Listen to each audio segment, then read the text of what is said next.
पुण्यामध्ये सुद्धा संजीवराजे निंबाळकर नाईक निंबाळकर यांच्या घरावर त्यांच्या प्रॉपर्टीजवर छापे पडलेले आहेत। तर पुण्यामध्ये नेमकी काय या संदर्भातली माहिती आहे जाणून घेऊया। आमचे प्रतिनिधी निलेश खरमरे आपल्याबरोबर थेट पुण्यामधून जोडले गेले। निलेश, काय नेमकं पुण्यामध्ये या संदर्भातला आढावा आहे, कारण तिथेही आयटी विभागाचे छापे पडले संजीवराजे नाईक निंबाळकर यांच्या प्रॉपर्टीजवर।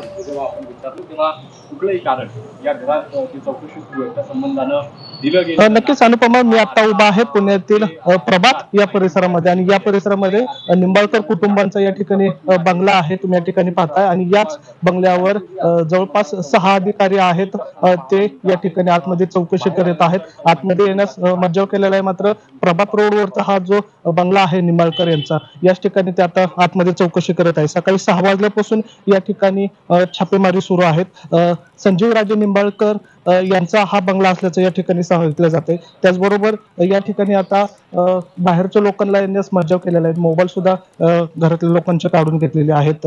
संजीवराजे निंबाळकर असतील किंवा इतर ठिकाणचे जे मुंबई, पुणे, फलटण या ठिकाणी असे छापे सुरू असल्याचं या ठिकाणी आपल्याला पाहायला मिळतंय।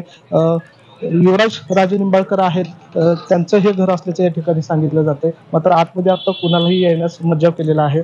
6 अधिकारी आहेत, ते या ठिकाणी चौकशी करतात।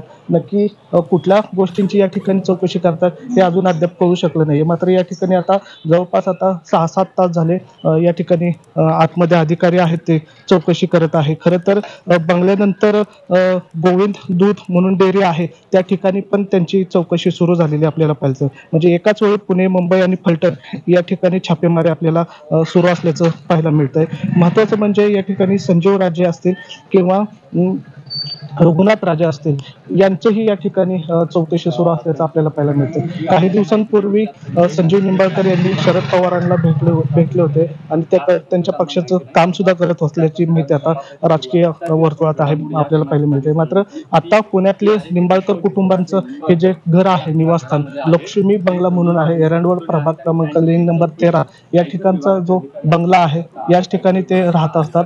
आणि त्याच घरामध्ये आता या ठिकाणी केंद्रीय पथक जे आहे ते दाखल झालेले आहे आणि जवळपास 6 अधिकारी आहेत, ते या ठिकाणी त्यांची चौकशी करतात। अनुपमा, ठीक आहे निलेश, जरूर या सर्व घडामोडींवर लक्ष ठेवून राहा, वेळोवेळी आपल्याकडून अपडेट जाणून घेत राहू। तुर्तास धन्यवाद दिलेल्या या सगळ्या सविस्तर माहितीसाठी।